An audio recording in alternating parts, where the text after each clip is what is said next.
వందే వేదాంతకర్పూరచామీకరకరండకం రామానుజార్యమార్యాణాన్ చూడామణిమహర్నిశం. భగవద్ రామానుజుల వారి దివ్యమైన చరిత్రలో, జీవిత ఘట్టాలలో ఒక ముఖ్యమైన ఘట్టాన్ని ముగించాము ఇంతవరకు. దానిలో రామానుజుల వారు ఇంకా లక్ష్మణార్యులు అన్న పేరుతోటే ఉన్న వారు ఈ యాదవ ప్రకాశుల్ని విడిచిపెట్టి, గురువుగా విడిచిపెట్టి ఆలయంలో వరదరాజ పెరుమాళ్ కైంకర్యంలో, కైంకర్యం అంటే సేవ అన్నమాట, తీర్థ కైంకర్యం, ప్రతిరోజు ఆ బావి నీటిని స్వామికి సమర్పించడం అనే కైంకర్యంలో ఉన్నారు.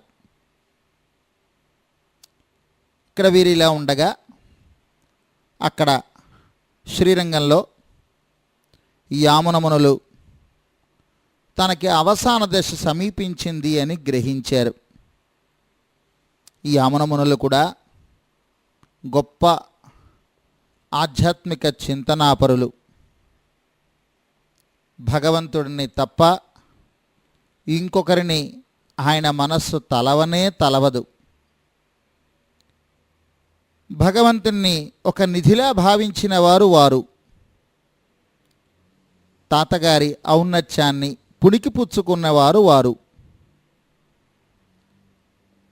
తనకున్న భగవద్ అనుభవాన్ని, తనకి కలిగిన భగవద్ అనుభవాన్ని అంతటినీ స్తోత్రరత్నము అనే ఒక స్తోత్రం కింద, దాన్ని మనంటున్నాం స్తోత్రరత్నం అని చెప్పేసి వారు అనుగ్రహించిన తర్వాత ఆనాడు స్తోత్రము అనే అనుకునేవారు. ఈ యామునమునుల్ని ఆళవందార్ అని కూడా పిలిచేవారు. అంటే ఆళవందార స్తోత్రం అనేవారు వారు అనుగ్రహించిన దానిని మనం ఈనాడు అందరం కూడా స్తోత్ర రత్నము అని అంటూ ఉంటాం. స్తోత్ర రత్నం అని అంటే స్తోత్రములలో శ్రేష్టమైనది అని అర్థం అన్నమాట. అందులో మొత్తం భగవతత్వం అంతా ఇమిడిపోయి ఉన్నది. తన అనుభవాన్ని అంతటినీ గుచ్చి అనుగ్రహించేశారు అందులోను. అయితే వారు ఈ భవిష్యదాచార్యులు అయిన రామానుజుల వారు, వీరు ఎప్పటికీ తమ కార్యక్రమాన్ని ప్రారంభిస్తారో తెలియక చాలా చింతపడుతున్నారు.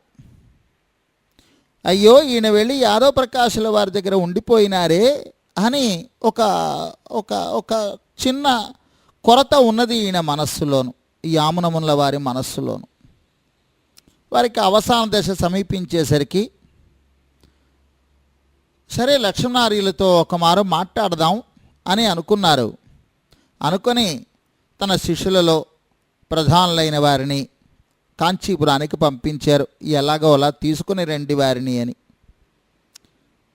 అలాగే అని వారు బయలుదేరారు. కాంచీపురానికి వచ్చారు. లక్ష్మణార్యులతో మాట్లాడారు. ఆయన అంగీకరింపజేశారు. ఒక్కమారు యామునమునుల్ని దర్శనం చేసుకోవడానికి వారు బయలుదేరారు అక్కడి నుంచి. నిజానికి యామునమునుల వారు లక్ష్మణార్యుల్ని సేవించారు, కానీ లక్ష్మణార్యుల వారు యామునమునుల వారిని సేవించలేదు. కేవలం వారి గొప్పతనాన్ని విని సరే దర్శనం చేసుకుందామని బయలుదేరారు. కానీ దురదృష్టం ఏమంటే లక్ష్మణాచార్యులు శ్రీరంగానికి చేరుకునేసరికే యామునమునుల వారు పరమపదించారు. ఈ శరీరాన్ని, భౌతికమైన శరీరాన్ని విడిచిపెట్టేశారు.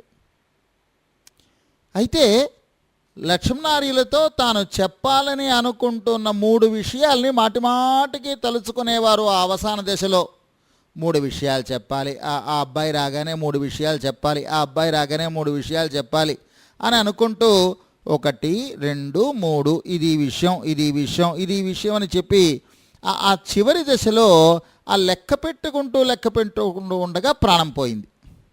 అందుచేత ఆ 3 వేళ్ళు ముడుచుకునే ఉండిపోయినాయి. మిగిలిన 2 వేళ్ళు మామూలుగా ఉన్నాయి. ఎవ్వరూ గమనించలేదు ఆ విషయాన్ని. ఇంతలో లక్ష్మణార్యుల వారు వచ్చారు. ఈ యామునముల దర్శనం అదే మొదటిసారి వారికి. వారి గొప్పతనం ఇదివరకు విన్నారు, మరిన్ని విశేషాలు మహాపుణ్యులు చెప్పారు, అంచేత చాలా ఆతృతతో వచ్చారు. కానీ అప్పటికే వారి శరీరాన్ని ఇంకా యతి మర్యాదల్ని అనుసరించి భూస్థాపితం చేయడానికి సిద్ధంగా ఉన్నారు అందరూను. తన దురదృష్టానికి దుఃఖించారు ఈయన లక్ష్మణార్యుల వారు. ఆ దివ్యమైన ఆ చర్మ శరీరాన్ని సేవించుకున్నారు. ఆపాదమస్తకము అలా సేవించుకుంటూ ఉండగా అంతలో ఆ శ్రీహస్తములు అంటే యామునముల వారి ఆ చేతులు చూశారు.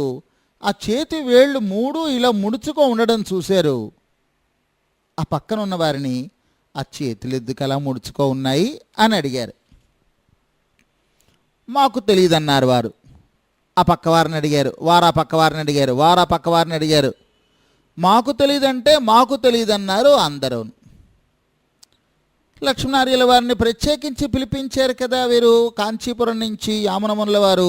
అంచేత వీరికి సముచితమైన గౌరవం ఉన్నది ఆ వర్గంలో. అక్కడ అందరూ ఉన్నటువంటి ఆ మొత్తం ఆ భక్తులు, యామునముల వారి భక్తులు అందరి మధ్యనేని.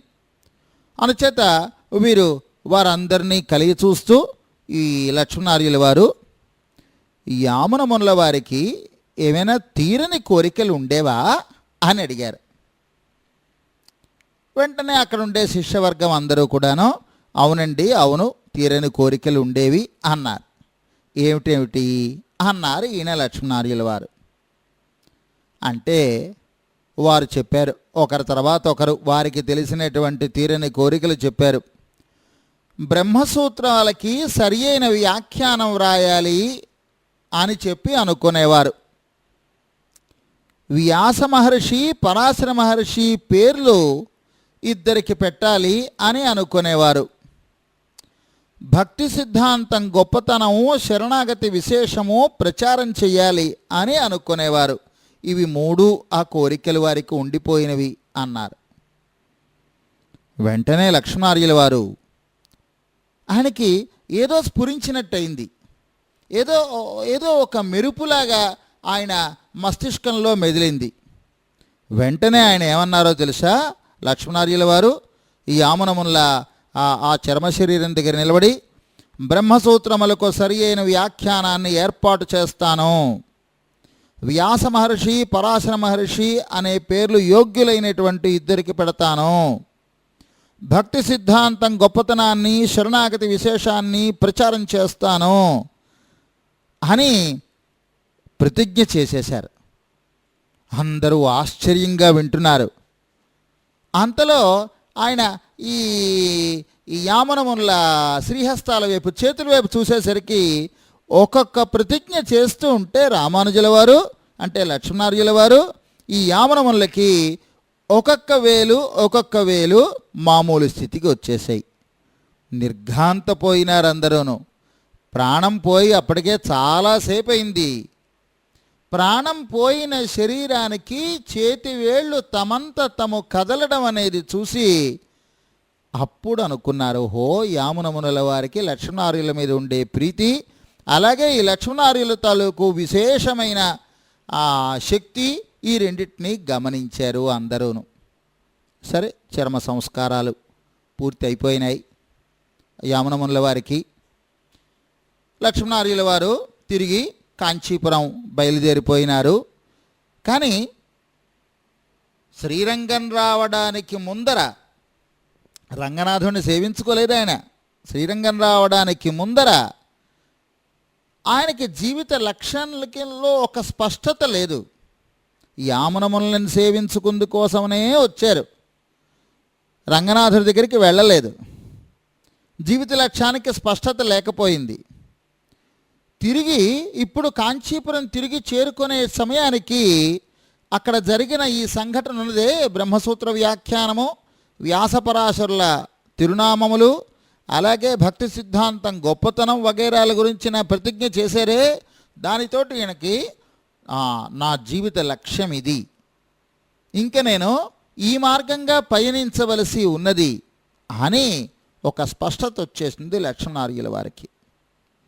వరదరాజస్వామి ఆలయానికి తీర్థసేవ కొనసాగిస్తూనే శాస్త్ర పరిశోధనలు ప్రారంభించారు. ఇంకా యాదవ ప్రకాశుల దగ్గర నేర్చుకున్నటువంటి విషయములు ఆ పక్కకి పెడుతూ తనే స్వయంగా ఉపనిషత్తులని బ్రహ్మసూత్రములని బాగా శోధించడం ప్రారంభించారు. వాటికి అనుకూలంగా మిగిలిన ఇతిహాసములు, ధర్మశాస్త్రములు, పురాణములు వీటన్నిటినీ కూడా వ్యాఖ్యాన సహితంగా శోధించడం అంటే స్టడీ చేయడం ప్రారంభించారు. కాంచీపూనులు ఉన్నారు, వారు మహానుభావులు, భగవద్ అనుగ్రహాన్ని పొందినవారు. వారి దగ్గర ఎన్నో విషయాలు వారితో పాటుగా చర్చించారు. కాంచీపూర్ణులతో సాన్నిహిత్యం పెరుగుతున్న కొద్దీ ఆయన మీద ఈ లక్ష్మణార్యుల వారికి పూజ్యభావం అలా అలా అలా అలా పెరిగిపోతుంది. సాక్షాత్తు భగవంతుడితో స్వయంగా మాట్లాడే భాగ్యాన్ని పొందిన ఈ మహానుభావులు అంటే ఈ కాంచీపూనులు ఇంత వినయంగా, ఇంత నిరాడంబరంగా, బొత్తిగా అహంకారం లేకుండా ఎలా ఉంటున్నారో అనే ఆశ్చర్యం కలిగేది లక్ష్మణార్యుల వారికి. ఆయన పాదాలకి నమస్కరించాలని ఉండేది, ఆయన దగ్గర ఎన్నో విషయాల్ని నేర్చుకోవాలని ఉండేది. ఇలాంటి కోరికలు పెరిగిపోతున్నాయి లక్ష్మణార్యుల మనస్సులోను. తర్వాత ఈ శాస్త్రములలో ఒక విషయం ఉన్నది.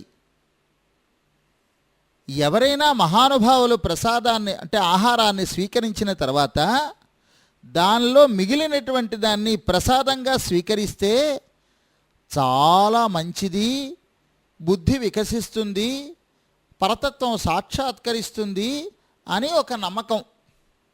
అంటే ఒక మహానుభావులు ఆహారాన్ని సంతృప్తిగా స్వీకరించాలి, స్వీకరించగా మిగిలిన పదార్థాన్ని ఆ రోజుల్లో ఏంటి ఇప్పటికీ అదే మాట వాడుతున్నాం అనుకోండి, ఆ మిగిలిన పదార్థాన్ని తళిహ ప్రసాదం అంటారు. తళిహ అంటే భోజనం అన్నమాట, ప్రసాదం అన్నమాట. దాన్ని స్వీకరించాలి అని చెప్పి ఆశపడేవారన్నమాట. అలాగా ఈ కాంచీపూర్ణులు భోజనం చెయ్యగా మిగిలినటువంటి దాన్ని ప్రసాదంగా స్వీకరించాలని ఈయన ఆశపడుతూ ఉండేవారు ఈ లక్ష్మణార్యుల వారు. తాను బ్రాహ్మణుడనని, ఆయన వైశ్యులని బొత్తిగా ఆలోచించలేదు ఆయన. ఆ కాలంలో ఒక బ్రాహ్మణుడు ఇతరులు తినిన పాత్రలో మిగిలిన ఆహారాన్ని తినడం అంటే తీరని పాపం చేసినట్టే ఆ రోజుల లెక్క ప్రకారం. కానీ లక్ష్మణార్యుల భావాలు విప్లవాత్మకమైన భావాలు. ఈ లౌకికమైనటువంటి విషయముల కన్నా భగవత్ సంబంధమైన విషయములకే మనం ప్రాధాన్యత ఇవ్వాలి అని నిర్ణయించుకునే భావాలు ఆయనవి. ఏ వర్ణంలో పుట్టారో అన్నదానికన్నా ఎటువంటి జీవితాన్ని గడుపుతున్నారో అనేదే ముఖ్యమని వారి ఉద్దేశం, లక్ష్మణార్యుల వారి ఉద్దేశం. నిలువెల్లా భగవంతుడి యందు భక్తితో నిండినవాడు ఉత్తముడు కాక ఇతరులకు ఆ యోగ్యత ఎలా వస్తుంది అని వారి ప్రశ్న. తాను అనుకున్నది ఆచరణలో ఉంచినప్పుడే సార్థకం అనుకున్నారు ఆయన. వారి త్రికరణ శుద్ధి అంతటిది. కాంచీపూర్ణుల వారిని ఒకనాడు భోజనానికి ఆహ్వానించారు. వారితో చెప్పలేదు ఈ విషయం, ఎందుకంటే వారేం వెనక తీస్తారో అని. అయితే ఏమో భగవంతుడి లీలలు చాలా తమాషాగా ఉంటాయి. లక్ష్మణార్యుల భార్య ఉన్నారే తంజమాంబ అని, వారు చాలా సంప్రదాయ కుటుంబాన్ని నుంచి వచ్చారు. వీరిది సంప్రదాయ కుటుంబమే, రామానుజుల వారిది కూడాను. భార్యది రామానుజుల వారంటే లక్ష్మణార్యుల వారిది. అలాగే భార్యది సంప్రదాయ కుటుంబమే, కాదని లేదు, ఆచార ప్రధానమైన కుటుంబాలే. కానీ వీరి విప్లవాత్మకమైన భావాలు ఆమెకింకా అంతటి విప్లవాత్మకమైన భావాలు లేకపోవడమే కాకుండా ఆ సంప్రదాయంలో ఎలా నడుస్తోందో అలా దాన్ని ఉన్నట్టుగా ఆచరించడమే సరిపోతుంది అని ఒక పట్టుదల కలిగిన ఆమె. వైశ్యులు తినగా ఆ పాత్రలో మిగిలిన ఆహారాన్ని బ్రాహ్మణులు తినడం అనే దాన్ని ఊహించలేదు ఆవిడ. ఊహ పోదు, ఎందుకంటే అలాంటి కుటుంబం కాదు కనుక. అంతేకాదు పాపం ఇంకొక దౌర్భాగ్యం ఏమంటే తన భర్త మనసులోని భావాలు చదవగలిగేంత శక్తి కూడా లేదు ఆవిడికి. ఈ కారణం చేత కాంచీపూర్ణుల ప్రసాదం లక్ష్మణార్యులకి దక్కలేదు. ఏదో చిన్న చిన్న సంఘటనలు జరిగి కాంచీపూర్ణుల వారు రావడం, ఆతిథ్యాన్ని స్వీకరించడం, వెళ్ళిపోవడం కూడా జరిగిపోయినాయి. కానీ ఈయనకి మాత్రం ఆ తళిహ ప్రసాదం అని ఇందాక చెప్పేనే, అది లభించలేదు లక్ష్మణార్యుల వారికి. లక్ష్మణార్యుల మనస్సు చాలా చిన్నపోయింది. అయ్యో, ఆమె సహధర్మచారిణిగా వచ్చింది, కానీ నా మనస్సుని చదవడం లేదు ఆవిడ ప్రవర్తన ఆ విధంగా లేదే అని చాలా మదన పడిపోయినారు ఆయన. సరే, శాస్త్ర పరిశోధనలు కొనసాగిస్తున్నారు. అయితే అలా శాస్త్రాలు వారు అధ్యయనం చేస్తూ ఉంటే, అభ్యసిస్తూ ఉంటే ఆయనకి ఒక 6 ప్రశ్నలలో, అంటే 6 విషయములలో మరింత స్పష్టత ఉంటే బాగుంటుంది అని అనిపించింది ఆయనకి. అంటే తాను చదివి నిర్ణయం చేసుకుంటున్నప్పటికీ ఎవరైనా ఒక పెద్దలు దీనిని అవును నిజమే ఇది ఇంతే అని చెప్పాలని వారికి కోరికగా ఉన్నది. ఆ ప్రశ్నలు ఏమిటో తెలుసా? మనలాంటి ప్రశ్నలు ఏం కావు, చాలా ఉన్నతమైన జీవనానికి ఉపకరించే ప్రశ్నలు అన్నమాట. ఆ ప్రశ్నలు వీరి మనస్సులో మెదులుతున్న ప్రశ్నలు. శాస్త్రాధ్యయనం తర్వాత పరమాత్మ ఎవరు? పరమాత్మన్నా ఆత్మన్నా ఒకటేనా? మోక్షానికి అసలైన ఉపాయం ఏమిటి? మరణించే ముందు భగవంతుణ్ణి తలుచుకోవాలా మోక్షం కావాలంటే? మోక్షం వెంటనే లభించవచ్చా లేక ఎన్నో జన్మల పాటు ఆగాల? ఇవి ఆయనకి 5 ప్రశ్నలు. ప్రశ్నలు చాలా తమాషాగా ఉన్నాయి కదూ. పరమాత్మ ఎవరు? పరమాత్మన్నా ఆత్మన్నా ఒకటేనా వేరువేరా? మోక్షానికి అసలైన ఉపాయం ఏమిటి? చాలా ఉపాయాలు కనిపిస్తున్నాయి కదా, అసలైన ఉపాయం ఏమిటి? మరణించే ముందు ఏం తలుచుకుంటే అది లభిస్తుందంటారు కదా, భగవంతుణ్ణి తలుచుకోవాలా మోక్షం కావాలంటే? అవసరం లేదా? ఈ శరీరం పడిపోగానే మోక్షం లభించవచ్చా లేకపోతే ఇంకా ఎన్నో జన్మలు ఆగాలా అని ఒక 5 సందేహాలు బాగా కలిగి వీటితో పాటుగానే ఇంకొక సందేహం కూడా బయలుదేరింది. అసలు నాకు మంత్రోపదేశం చేసే గురువుగారు ఎవరు? నేను ఎక్కడ అన్వేషించాలి వారి కోసమని అని. ఈ సందేహాలు తీర్చేవారు ఎవరో ఆయనకి తెలియలేదు. ఈ 6 సందేహాలు నేను లక్ష్మణార్యుల వారు. అంతలో చటుక్కని కాంచీపూర్ణుల వారు జ్ఞాపకం వచ్చారు. అవును సుమా, ఈ కాంచీపూర్ణుల వారు భగవంతుడితో సంభాషిస్తూ ఉంటారు కదా, అందుచేత ఆయన్ని అడుగుదాం. ఆయనేమో భగవంతుడిని అడుగుతారు, అడిగి మనకి చెబుతారు అని అనుకొని ఈ కాంచీపూర్ణుల వారి దగ్గరికి వెళ్ళి, అయ్యా నావో 6 ప్రశ్నలు ఉన్నాయి, సమాధానం భగవంతుని అడిగి చెప్తారా అని అడిగారు. అంటే కాంచీపూర్ణుల వారు వినయంగా అన్నారు, భగవంతుడిని అడుగుతాను, ఆయన సరే అంటే ప్రశ్నలు అప్పుడు చెప్దువు కానిలే, ఇప్పటి నుంచి ప్రశ్నలు ఎందుకు? ఇలాగా లక్ష్మణార్యులు మీ దగ్గర 6 ప్రశ్నలకి సమాధానం తెలియగోరుతున్నారు అని మొదట చెబుతాను, సరే ఏమిటో తెలుసుకోనరా అంటే అప్పుడు అడుగుతానులే నిన్ను అన్నారు. కంచి ఆలయంలో వరదరాజుగా విగ్రహ రూపంలో వేయించేసి ఉన్న భగవంతుడికి ఆ రోజు రాత్రి విసనకరతో విసురుతూ శ్రమ తొలగిస్తూ కాంచీపూర్ణులు వినయంగా, స్వామి మీకు లక్ష్మణార్యులు తెలుసు కదా, 6 ప్రశ్నలు అడుగుతాట, చిన్నపిల్లవాడు, మీ వద్ద నుంచి సమాధానం కావాలట, ఆ ప్రశ్నల్ని తెలుసుకొని వచ్చేదా రేపు అని అడిగారు. అంటే ఆ వరదరాజులు అంటే భగవంతుడు చిన్న నవ్వు నవ్వేట. ఆయన, మళ్ళా నువ్వు ప్రశ్నలు తెలుసుకోరావడం, వాటికి నేను సమాధానాలు చెప్పడం ఎందుకు? నేను సమాధానాలే చెప్పేస్తాను, లక్ష్మణార్యుడికి నువ్వు చెప్పేసేయి అన్నారు. ఆశ్చర్యపోయినారు కాంచీపూర్ణులు. భగవంతుడు సర్వజ్ఞుడు అని తెలిసినప్పటికీ ఇలాంటి ఒక స్పందన వస్తుందని ఆయన ఊహించకపోయేసరికి తెల్లబోయినారు. ఈయన చెప్పేయడం ప్రారంభించారు వరదరాజుల వారు. వరదరాజ పెరుమాళ్ అంటే భగవంతుడు నేనే పరమాత్మని, పరమాత్మ జీవుడు ఒకటి కాదు, మోక్షానికి పరమ ఉపాయము శరణాగతే, నన్ను శరణు పొందిన వారికి అంతిమ స్మృతి నియమము లేదు, ఈ దేహాన్ని విడవగానే మోక్షమే, మహాపూర్ణులే నీకు మంత్రోపదేశం చేస్తారు అని మేఘ గంభీర స్వరంతో వినిపించేసరికి ఆశ్చర్యపోయినారు కాంచీపూర్ణులు. మర్నాడు లక్ష్మణార్యుల దగ్గరికి తీసుకొని వచ్చారు, చెప్పారు. తాను ప్రశ్నలు అడగకుండానే తనకి సమాధానాలు లభించిన విషయం లక్ష్మణార్యులకి మాత్రం ఆశ్చర్యం కలిగించలేదు, కాంచీపూర్ణులకు ఆశ్చర్యం కలిగింది. కానీ ఏమా ప్రశ్నలు? ఆ ప్రశ్నలకి సమాధానం ఏమిటి? పరమాత్మ ఎవరు అని తాను అడగదలుచుకున్నాడు. నేనే పరమాత్మని అంటే శ్రీమన్నారాయణుడే పరమాత్మ అని సమాధానం వచ్చేసింది. పరమాత్మన్నా ఆత్మన్నా ఒకటేనా అని ఈయన ప్రశ్న అడగదలుచుకున్నారు. పరమాత్మ ఆత్మ ఒకటి కాదు అని అక్కడ సమాధానం వచ్చేసింది. మోక్షానికి అసలైన ఉపాయం ఏమిటి అని ఈయన అడగదలుచుకున్నారు. పరమ ఉపాయము శరణాగతే అని అక్కడ సమాధానం వచ్చేసింది.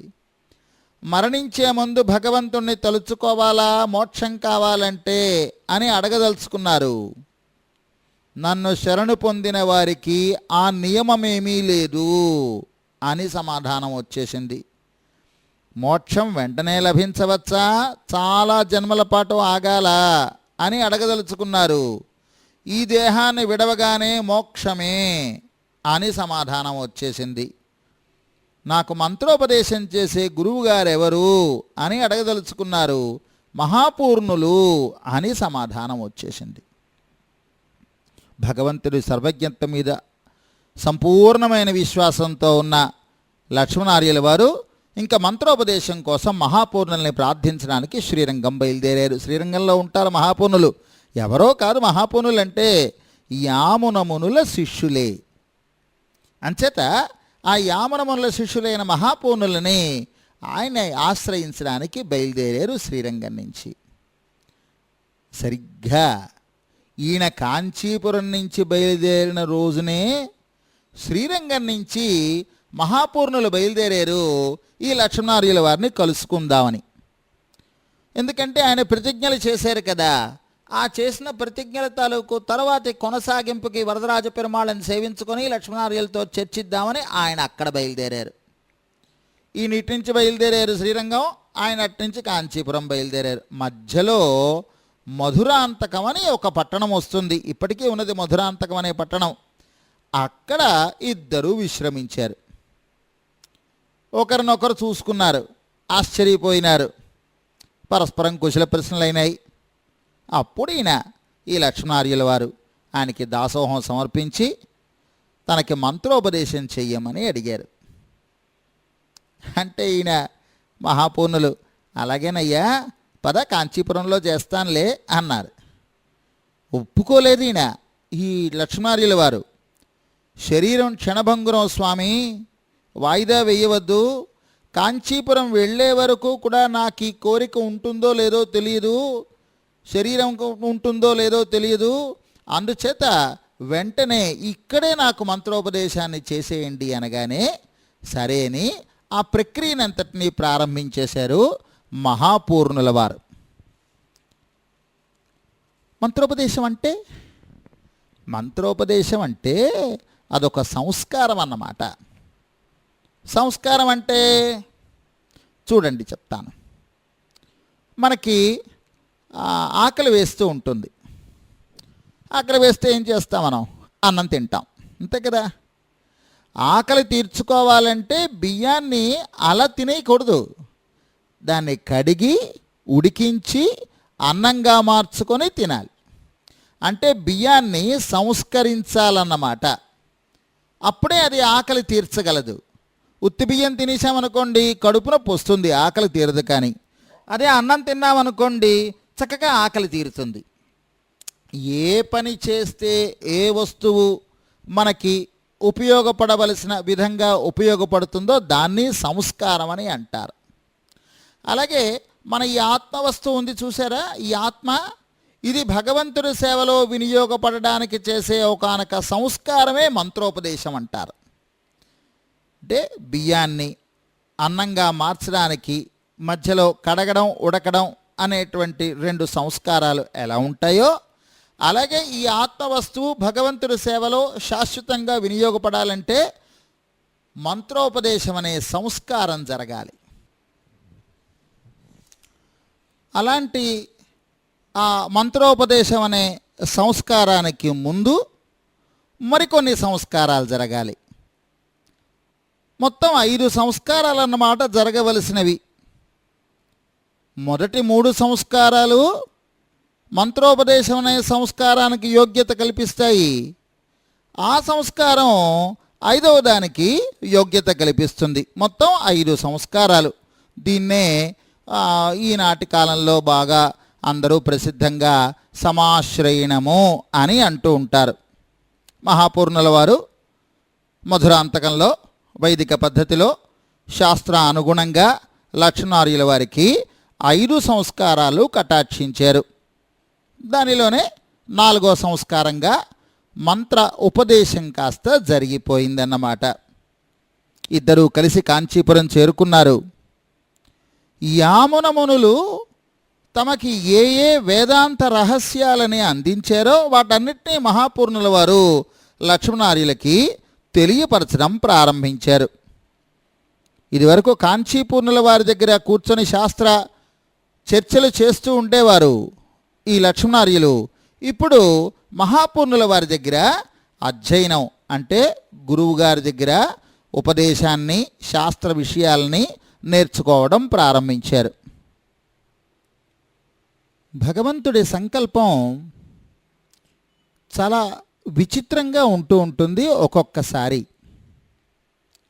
ఒక దంపతులని ఏర్పాటు చేశాడంటే అంటే ఒక భర్తని ఒక భార్యని అంటే ఒక పురుషుడిని ఒక స్త్రీతో కలిపి వీరిద్దరూ దంపతులు భార్యాభర్తలు అని నిర్ణయించాడంటే లోకంలో అందరూ సాధారణంగా ఊహించేదేమంటే వారి ఇరువురి మనస్తత్వాలు ఒకలా ఉంటాయి అని. కానీ విచిత్రంగా చాలా పర్యాయాలు మనం చూస్తూనే ఉంటాం. భర్త మనస్తత్వం ఒకలా ఉంటుంది, భార్య మనస్తత్వం ఒకలా ఉంటుంది. సర్దుకుపోవడం అనేది వేరే విషయం అనుకోండి, కానీ పరస్పర విరుద్ధమైన స్వభావాలు ఉన్నప్పుడు ప్రయోజనం అంతగా నెరవేరదు. మరి భగవంతుడు ఎవరెవరి కర్మానుసారము వారిని ఇంకొకరికి కూరుస్తాడేమో. మరి లక్ష్మణార్యుల వారు వారి భార్య తంజమాంబ వీరిద్దరి విషయంలోనే కూడా ఇలా ఒక వైచిత్రి ఏర్పడింది. ఎప్పుడైనా లక్ష్మణార్యుల వారే కాస్తంత రాజీ పడవలసి వచ్చేది తప్ప తంజమాంబ గారు అంతగా రాజీ పడేవారు కాదు. మనస్తత్వాల్లో కూడా లక్ష్మణార్యుల హృదయం చాలా సరళమైనది, దయార్ద్రమైనది, విప్లవాత్మకమైనది, పట్టుదల కలిగినది. భగవంతుడి సేవ చాలా ముఖ్యమే అని అనుకున్నా అంతకన్నా భక్తుల సేవ చాలా అవసరము అనే అభిప్రాయం వారిది.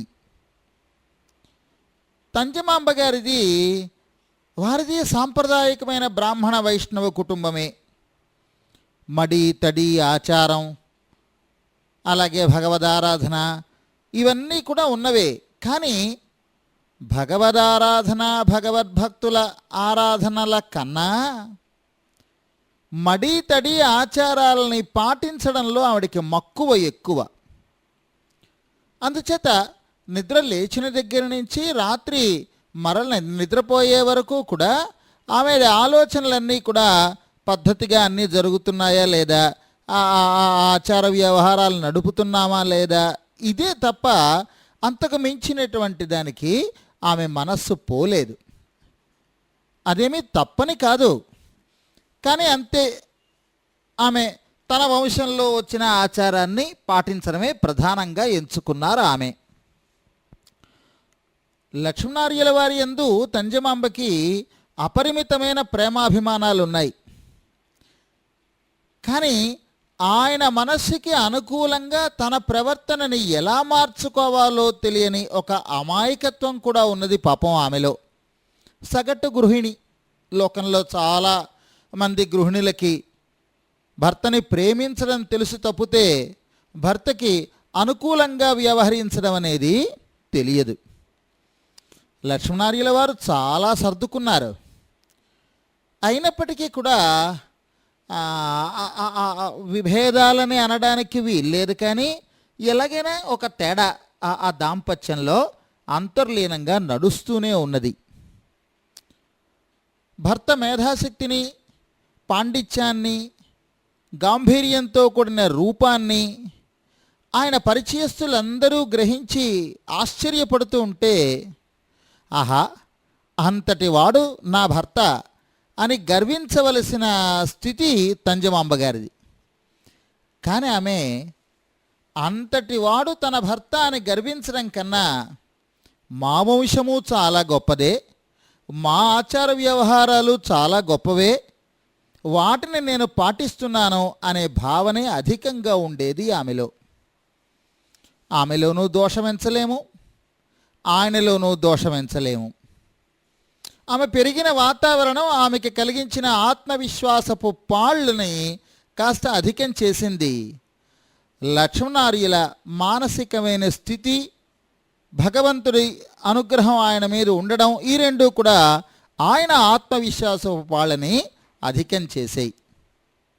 కాలం గడుస్తోంది, కైంకర్యం నడుస్తోంది, ఆలయంలో తీర్థ కైంకర్యం నడుస్తోంది. యువతల మహాపూర్ణుల వారి దగ్గర గ్రంథ అధ్యయనం నడుస్తోంది. అప్పుడప్పుడు కాంచీపూర్ణుల వారి దగ్గర చర్చలు నడుస్తున్నాయి. ఇవన్నీ ఇలా నడుస్తూ ఉండగానే లక్ష్మీనారాయణులు అవతరించిన ప్రయోజనమేదో నెరవేరవలసిన సమయం ఆసన్నమైపోయింది. ఆదిశేషులు నారాయణమూర్తితో, సరే ఈ పని నేను చేస్తాను అన్న పని ప్రారంభించవలసిన సమయం ఆసన్నమైపోయింది. యామునమునుల చర్మ శరీరం దగ్గర తాను చేసిన ప్రతిజ్ఞను నెరవేర్చవలసిన సమయం ఆసన్నమైనది.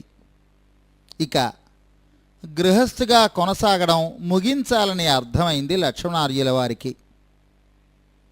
మహానుభావులైన వారు ఒక పెద్ద ప్రయోజనాన్ని ఆశించినప్పుడు చిన్న చిన్న విషయాల్ని త్యాగం చేయడం అనేది లోకంలో సహజమే. ప్రజలందరి నడవడిక కోసమని ఆలోచించి కదా, వారి మేలు కోసం కదా తన భార్యని అడవులకి రామచంద్రమూర్తి పంపించాడు. ఆయన సంచరించిన భూమి మీద కదా లక్ష్మీనారాయణులు అవతరించినది. అందుచేత ఇక లోకం కోసమని, లోక ఉద్ధరణ కోసమని, ప్రజలందరి ఆత్మోజ్జీవన కోసమని తాను చేయవలసిన కృషి చాలా ఉన్నదని గ్రహించిన లక్ష్మీనారాయణుల వారు ఏవో చిన్న చిన్న నెపాలు చూపించి భార్య క్షేమంగా పుట్టింటికి చేరుకునేట్లు చేసి తాను సన్యాసం తీసేసుకున్నారు. సన్యాసం అంటే, సన్యాసం తీసుకోవడం అంటే ఏం జరుగుతుంది చూడండి. ఒక్కొక్కరి జీవన విధానం ఒక్కొక్కలా ఉంటుందని గ్రహించాలి మనం. ధనాన్ని సంపాదించాలని కోరిక కలిగిందనుకోండి, ఏం చేస్తారు సాధారణంగా? ఓ వ్యాపారమైనా చేస్తారు, ఓ ఉద్యోగమైనా చేస్తారు కదా. వ్యాపారం చేసేవారి జీవన విధానం, వే ఆఫ్ లైఫ్ ఒకలా ఉంటుంది. ఉద్యోగం చేసేవారి జీవన విధానం, వే ఆఫ్ లైఫ్ ఇంకొకలా ఉంటుంది. ఇలాగా మానవ జీవితాలలో చూస్తే, మానవుల జీవితాలలో చూస్తే 4 రకాలైన జీవన విధానాలు ఉండవచ్చును, వారి వారి లక్ష్యాల్ని అనుసరించి. విద్యాభ్యాసమే లక్ష్యంగా ఎంచుకొని కొంతమంది ఉండవచ్చును. వివాహం చేసుకొని శారీరకమైన భోగాల్ని అనుభవిస్తూ జీవితాన్ని గడపడం లక్ష్యంగా కొంతమంది ఉంచుకోవచ్చును. అప్పుడు మొదటి వారిని బ్రహ్మచారులు అని అంటారు, రెండవ వారిని గృహస్థులు అని అంటారు. కొంతకాలం బ్రహ్మచర్యాన్ని అవలంబించి తర్వాత గృహస్థాశ్రమాన్ని స్వీకరించవచ్చును కూడా. గృహస్థాశ్రమపు కోరికలు తీరిన తర్వాత భార్యతో కలిసి మునిలాంటి జీవితాన్ని గడుపుతూ ఉంటే దాన్ని వానప్రస్థాశ్రమం అని అంటారు.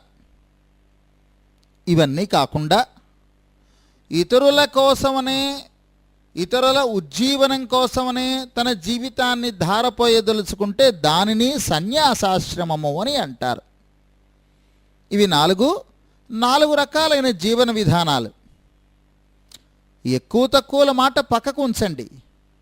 బ్రహ్మచారుల జీవన విధానం ఒకలా ఉంటుంది, గృహస్థుల జీవన విధానం ఇంకొకలా ఉంటుంది, వానప్రస్థాశ్రమం స్వీకరించిన వారిది మరొకలా ఉంటుంది, సన్యాసులది ఇంకా చాలా విలక్షణంగా ఉంటుంది. లక్ష్మణార్యుల వారు సన్యాసం తీసుకున్నారు అని అంటే తన జీవితాన్ని ఇతరుల కోసం ధారపోయడానికి సిద్ధపడ్డారు అని అర్థం అన్నమాట. అయితే సన్యాసం తీసుకోవడం అనేది ఎలా ఉంటుంది? ఒక ప్రక్రియ ఉంటుంది. ఏమీ లేకుండా వెళ్ళిపోవటం కాదు సన్యాసం అని అంటేను. అన్నీ విడిచిపెట్టేసి జందెం తెంపుకొని వెళ్ళిపోయినంత మాత్రాన సరిపోదు. దానికి ఒక ప్రక్రియ ఉంటుంది, ఒక వైదికమైన ప్రక్రియ ఉంటుంది.